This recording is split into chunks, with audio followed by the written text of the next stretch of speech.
Est-ce qu'Arsenal va enfin se débrouiller pour gagner un titre? Parce que bon, moi je me marre bien avec les Gunners, je suis d'accord avec eux, il faut vanner Tottenham parce que Tottenham ne gagne pas de titre, mais en réalité, Tottenham ils ont gagné une Europa League. Et du côté d'Arsenal, je kiffe voir les matchs, je m'enthousiasme hyper régulièrement sur cette équipe, mais il serait peut-être temps d'arrêter d'être l'éternel second de Première Ligue et aller chercher quelque chose. Salut tout le monde, c'est TMF, et vous l'avez compris, aujourd'hui on va parler des Gunners parce que je me dis que c'est l'année ou jamais, si je peux me permettre une formule un peu provocatrice, pour aller chercher le championnat d'Angleterre, puisqu'Arsenal est une équipe forte, puisqu'Arsenal est une équipe plutôt cool à voir jouer, et puisque les étoiles me semblent être alignées d'un point de vue concurrence, mais attention, je m'emballe peut-être en disant ça, il est peut-être un peu trop tôt pour se prononcer de cette manière. En tout cas, dans cette vidéo, on va commencer en faisant le débrief du match face à l'Atlético, qui a été un match assez cool à voir et qui a été assez révélateur de pas mal de choses du côté d'Arsenal. Je trouve que c'est vraiment la rencontre qui peut te donner des motifs à avoir envie de regarder le reste de la saison d'Arsenal. Vous comprendrez pourquoi je dis ça, parce que je considère que c'est pas non plus le match le plus sexy qu'on pouvait attendre, mais sur le fond, il y a beaucoup de bons trucs. Bref, après, je parlerai de la concurrence en Première Ligue, parce que quand je parle de titre, je pense avant tout au championnat d'Angleterre. Je vous parlerai de mes attentes concernant la saison des Gunners. Il y aura des points qui seront objectivement hyper importants pour eux, mais il y a également mes petites opinions et petites obsessions personnelles. Et enfin, je terminerai en vous donnant mon opinion sur la question, est-ce que c'est cette année qu'Arsenal va gagner un grand titre, à savoir soit la Première Ligue, soit la Champions League? Soyons fous, allez, installez-vous confortablement et bienvenue pour cette nouvelle vidéo Talk My Football.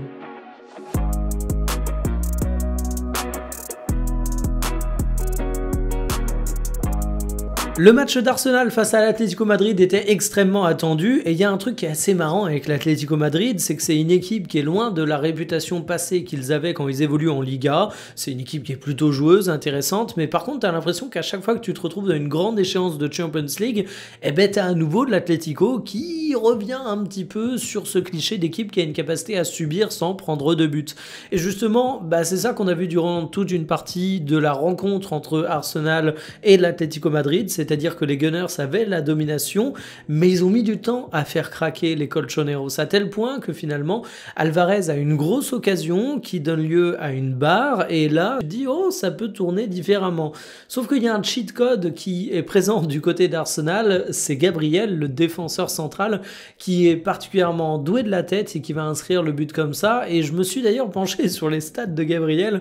Depuis qu'il est à Arsenal, il a inscrit 21 buts. Je sais pas si on se rend compte de la dinguerie que c'est 21 buts pour un défenseur central, et c'est pas un mec qui gratte 10 pénaux par an comme ce que pouvait être par exemple un Sergio Ramos qui du côté du Real Madrid marquait beaucoup mais bénéficiait aussi de ces situations. Gabriel, il a plus de buts dans le jeu que certains attaquants qui sont passés du côté de Manchester United. Je vais pas donner de nom parce que ça risque d'être humiliant, mais c'est pour vous dire à quel point c'est une dinguerie. Donc c'est à la 57e qui marque ce fameux but.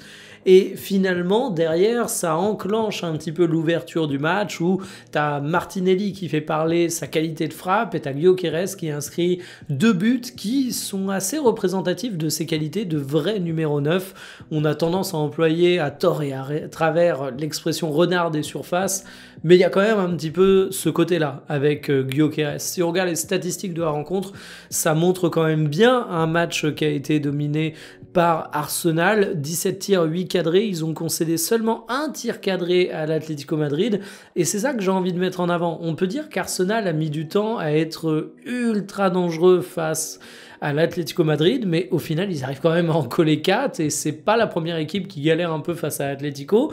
On peut dire qu'Arsenal est une équipe qui s'est décidée tard dans le match, ouais, mais ils ont très peu concédé au cours de la rencontre, et je trouve qu'en fait c'est un match qui est ultra complet de la part des Gunners. Ils ont montré qu'ils étaient capables de taper offensivement sur l'adversaire tout en concédant très peu. Ils ont montré qu'ils avaient des joueurs qui étaient capables de faire des dépassements de fonction, Gabriel en est le parfait exemple, mais en même temps certains cadres qui répondent présents, le fait que t'es un doublé Gyökeres, c'était attendu. Et moi, il y a un joueur dont on parle jamais et que j'ai envie de mettre en avant, c'est Saka. Alors, on parle quand même de Saka, mais j'estime qu'il n'est pas mis en avant à la hauteur de son talent.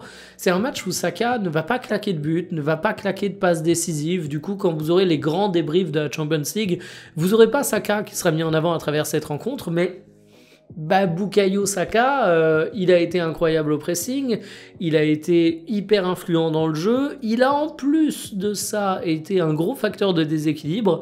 C'est vraiment un joueur qui est crucial pour les Gunners. Ça, c'est une évidence, mais c'est aussi un joueur qui, à mon avis, mériterait un petit peu de reconnaissance, un peu plus. Vous avez peut-être bugué sur les statistiques de possession, où finalement l'Atlético Madrid n'est pas si loin avec 47%. On peut se dire que c'était quasiment équilibré, sauf que la grande différence, c'est que quand vous regardez les zones où il y a eu la possession, eh bien tu te retrouves quand même avec Arsenal qui a été bien plus haut sur le terrain que l'Atlético Madrid, et évidemment ça vous montre quand même la dynamique. Si vous n'avez pas vu le match, c'est quand même un truc qui est assez représentatif. Donc une rencontre finalement qui est hyper convaincante pour Arsenal, j'allais dire Atlético Madrid, non, nettement moins, et franchement ça m'a amené une vague d'optimisme.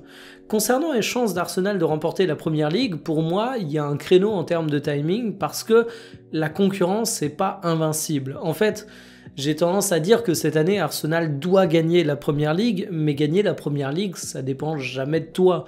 T'es jamais à l'abri d'un adversaire qui fait une saison absolument monstrueuse, et t'as beau faire de ton côté une très bonne saison qui t'aurait permis 9 années sur 10 de remporter le championnat, s'il y a un adversaire qui marche sur l'eau, t'y peux rien. Sauf que cette année, j'ai quand même l'impression qu'il y a pas d'adversaire qui marche sur l'eau. Regardez-moi le classement du championnat anglais.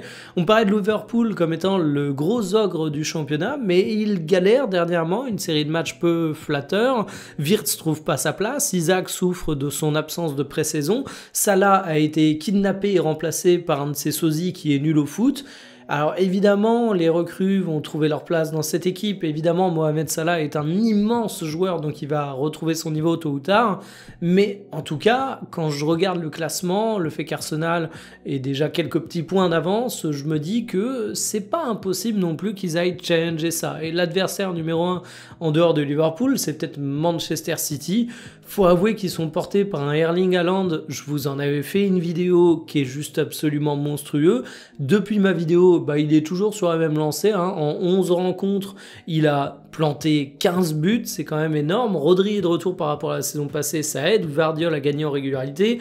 Doku, il évite les blessures. Et puis surtout, le roi Cherki sera bientôt de retour. Et je vais m'arrêter là parce que sinon, je vais faire l'éloge d'un joueur de Manchester City dans une vidéo d'Arsenal. Ça risque d'être un petit peu gênant pour tout le monde. Mais pour moi, c'est peut-être le principal concurrent avec Liverpool. Parce qu'une fois que tu écartes ça, Manchester United, Chelsea, ça me semble quand même un petit peu en retrait. Et Arsenal, qui est abonné à la 2e place finalement, je me dis que cette saison, il n'y a pas une équipe qui peut t'empêcher d'aller chercher quelque chose.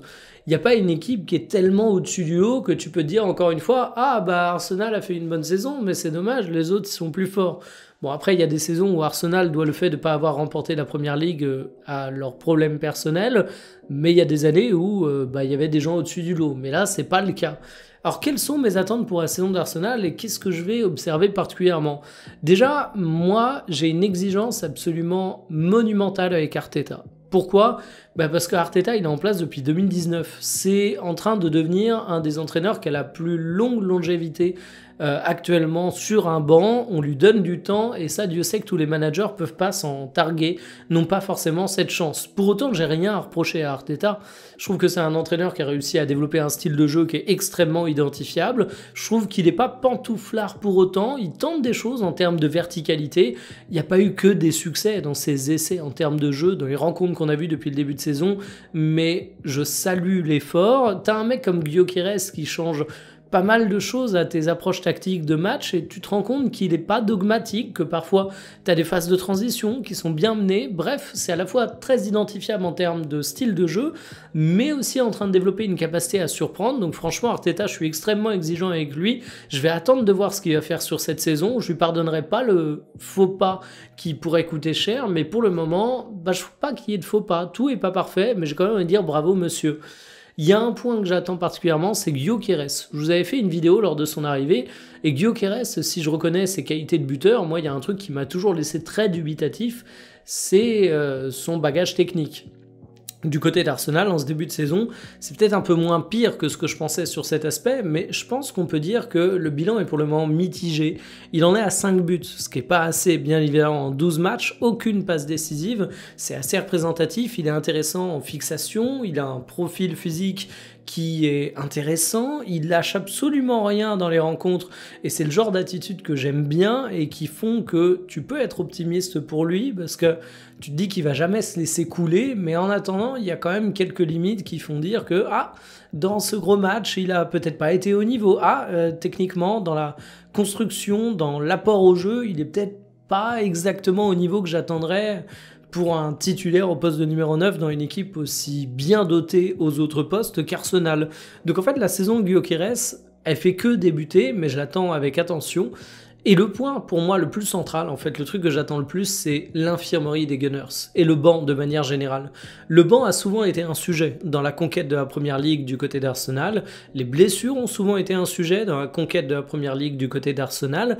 Et là, rien que face à Atlético Madrid, tu avais pas Odegaard, tu avais pas Havertz, tu avais pas Gabriel Jesus, tu avais pas Madueke. Alors, Odegaard, Havertz et Madueke, ça devrait revenir. Je fais un gros package. Je sais que ça crée de l'imprécision dans les dates, mais novembre, fin novembre. Pour Gabriel Jesus, c'est un peu plus compliqué parce que lui s'est fait les croisés, mais il y a déjà une éternité. C'était en janvier 2025, mais on sait que les croisés, entre le moment où tu reprends l'entraînement, le moment où tu reprends les matchs, le moment où tu reprends ton niveau, il y a parfois des gros deltas, donc je vais pas être trop exigeant là-dessus, mais au bout d'un moment, Arsenal va avoir besoin de récupérer ses blessés et surtout de ne pas regarnir à nouveau l'infirmerie, parce que ça a souvent été un sujet, et pour moi, la profondeur de banc, c'est peut-être ce qui fait la différence entre une équipe qui peut être brillante et très cool à jouer, comme c'est très bien l'être à Arsenal, et une équipe qui a des vraies prétentions pour la Première Ligue. Et puis le dernier point que j'ai observé particulièrement, là il est plus stratégique et macro que sur le terrain, c'est la priorisation des objectifs. Pour moi, Arsenal, sur le papier, est super bien armé pour faire de très belles choses en Champions League. Pour moi, Arsenal est sur le papier hyper bien armé pour faire de bonnes choses en championnat anglais, en Première Ligue. Sauf qu'à courir plusieurs lièvres, parfois t'en attrapes aucun. Et on sait qu'en Angleterre, on accorde une importance toute particulière à la Première Ligue. On sait que du côté d'Arsenal, ça pourrait être d'autant plus un sujet, parce que t'as souvent échappé de pas grand-chose. Il y a un moment, il faudra faire des choix, et je suis curieux de voir comment ils vont se faire concrètement.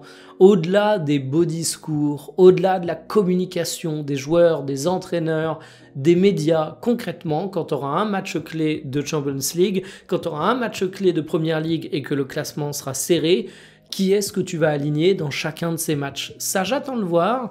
Il faudra faire des choix, parce que je vous ai parlé de l'importance de gérer l'infirmerie. Parfois, ne pas faire de choix, c'est un choix, et c'est un choix qui conduit à l'infirmerie. Alors, mon opinion, est-ce que c'est la bonne saison pour Arsenal? En fait, j'en parlais avec un supporter des Gunners que j'apprécie beaucoup, il se reconnaîtra. Il me disait qu'il aimait pas le côté année ou jamais, parce que tu peux faire une très grosse saison et pour autant pas gagner de titre. Il a entièrement raison. Moi, j'attends pas forcément un titre du côté d'Arsenal. Alors, j'attends un titre, mais je veux dire, je vais pas défoncer Arsenal s'il gagne pas le titre. Parce qu'admettons, Liverpool reprend sa forme et désormais ne perd plus un match du côté du championnat anglais, tu pourrais te retrouver dans une configuration où Arsenal fait une excellente saison, où j'ai pas grand chose à leur reprocher, mais où Liverpool fait une saison irréelle, donc forcément, ils se feront passer devant. Non, ce que j'attends de la part d'Arsenal, c'est vraiment d'avoir une saison de patron en Première Ligue. Arsenal est un grand club, et ça veut dire qu'on a le droit d'avoir des grandes exigences. Quand on aime, on est exigeant. Qui aime bien châtie bien. Vous connaissez cette formule. Moi, j'ai un peu ça avec Arsenal. Arsenal, ça joue bien, Arsenal, c'est cool, mais au bout d'un moment, Arsenal, ça a vocation à être autre chose que l'éternel second de Première Ligue. C'est ce que j'attends cette saison. Ça arrivera peut-être pas, mais en tout cas, il faut qu'ils soient irréprochables parce que ils ont eu les moyens sur les différents mercatos, ils ont la stabilité du coach, ils ont des joueurs qui sont particulièrement intéressants. Quand je regarde l'équipe d'Arsenal, bordel, entre Saka, entre Rice, entre ta charnière centrale qui impressionne toute l'Europe, entre Arteta qui est un excellent entraîneur, t'as moyen de faire de belles choses. Donc voilà. Je pense qu'il y a un créneau pour un titre d'Arsenal cette saison et je pense que c'est le moment d'être extrêmement exigeant. En tout cas, ils m'ont beaucoup plu face à Atlético, vous l'avez compris. J'avais envie d'en parler. Je vous dis à demain pour une prochaine. Salut.